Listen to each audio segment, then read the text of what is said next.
Bonjour à tous, bienvenue dans cette nouvelle vidéo où on va apprendre à implémenter le système pour supprimer une tâche à travers un bouton. Donc ça, c'est quelque chose que vous savez faire. On va utiliser pour ceci une requête Axios en delete.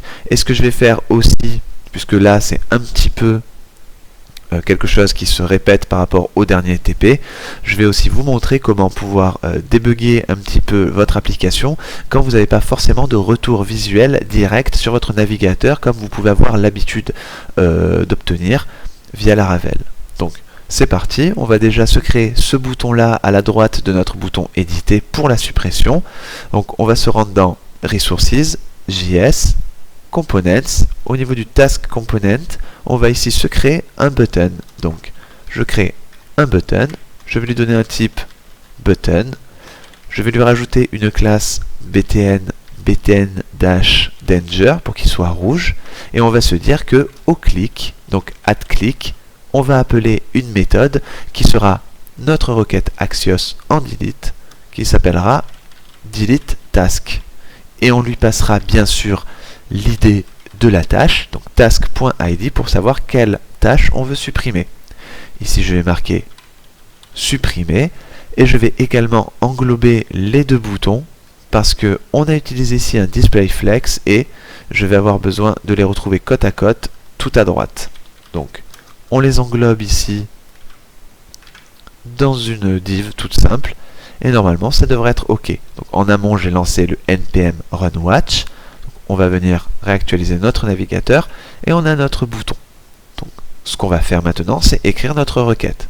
Donc là, on a notre fonction delete task. Donc, on va se rendre ici dans méthode et juste avant refresh, on va ici faire un delete task. On lui passe l'id en argument et on va ici faire un axios.delete. Et là, comme à l'accoutumée, on va avoir besoin de passer notre URL et on n'a pas cette route là, donc on va aller dans notre dossier routes web.php et on va se créer une route en delete qui sera là pour la destruction de tâches. Donc ça sera /tasks/id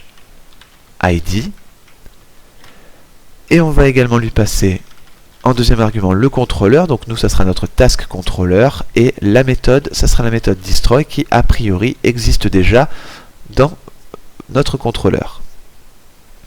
Maintenant, on va pouvoir repasser ici l'URL. Je passe la route http://laravel.test/tasks. Je rajoute un slash et je viens concaténer l'id.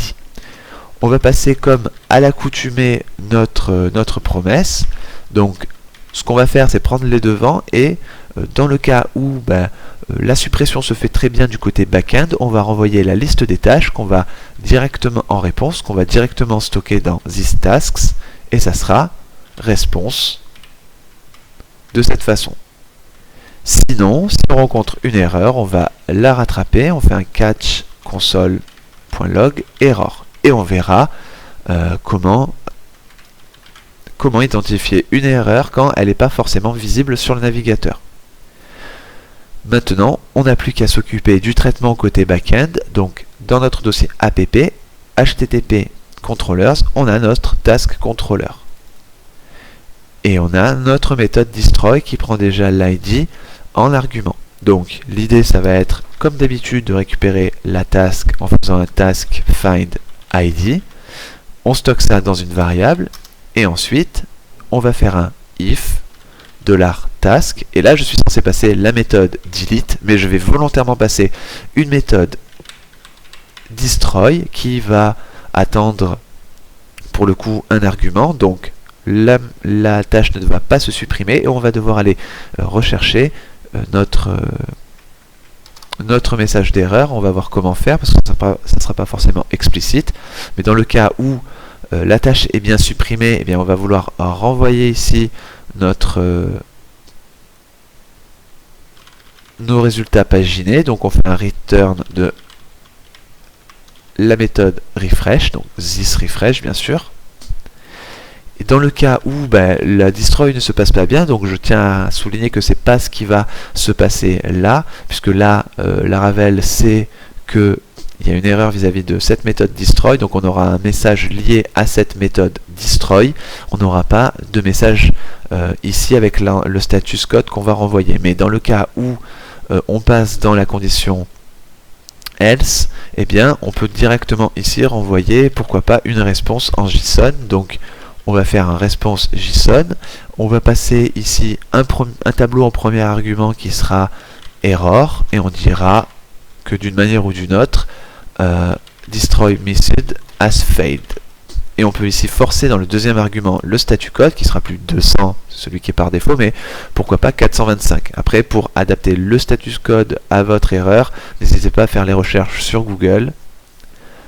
Donc maintenant, on est prêt pour accueillir notre erreur. Donc à ce niveau-là, on retourne sur notre application, on va ouvrir notre console et je vais cliquer sur supprimer pour supprimer par exemple la deuxième tâche. Et là, dans ma console, on me dit que la request failed with status code 500. Donc c'est une erreur qui est due à ce que je vous avais dit, notre fonction. Par contre, juste avec cette erreur là, bon, on sait que c'est pas notre réponse, en tout cas pas notre réponse à nous ici qui est renvoyée en cas d'erreur, mais on sait que c'est une erreur 500 liée au serveur. A priori, on sait pas trop. Donc ce qu'on va faire, c'est se rendre ici dans l'onglet réseau, et là vous avez toutes les méthodes qui ont été accédées, et ici on a effectivement une méthode delete qui n'a pas réussi. On voit bien que ici c'est une source XHR, donc c'est effectivement notre requête Axios, d'accord, c'est bien du type JSON, et on se retrouve avec un status code de 500, donc internal server error. Encore une fois, ici c'est vrai, mais ça ne nous avance pas trop, donc on va venir clic gauche dessus, et là on a tout à droite toute une pléthore de petits onglets qui va nous apprendre des choses, et si vous voulez voir une réponse plus particulière, vous cliquez sur tout simplement réponse.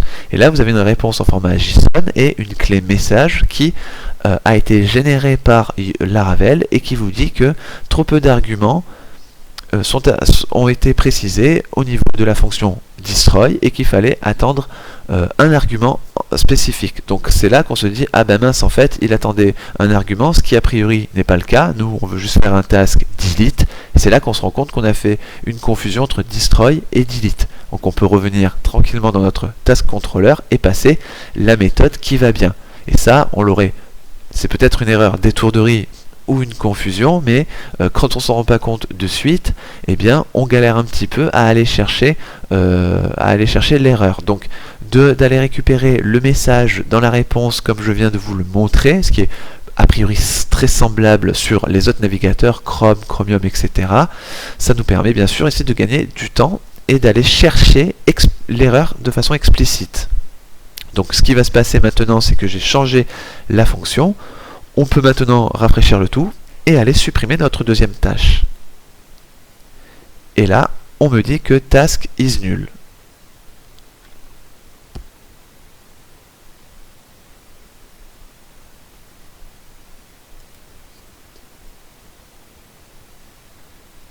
Alors je crois que c'est ici, il fallait passer la response data.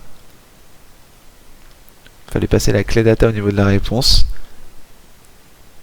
Ah, et effectivement c'était ça, on vient de voir que la tâche a été supprimée. Donc on va réitérer l'action. Je vais supprimer la deuxième tâche.